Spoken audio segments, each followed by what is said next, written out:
This is a video demo of a 2000 HAAS VF-2, 7,500 RPM, 2-speed gearbox, 20 horsepower vector drive.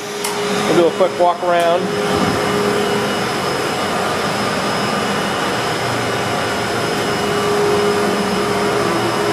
Overall condition of the machine. The machine's been well maintained.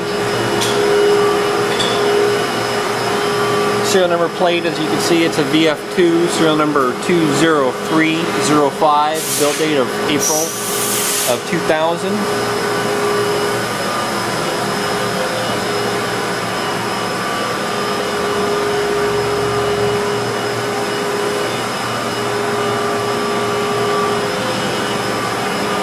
We've got a warm-up program running right now.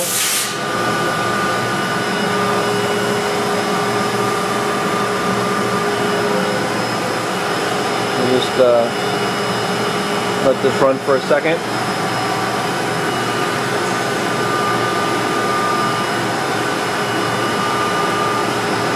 Right now the spindle speed is set at 2000 RPM.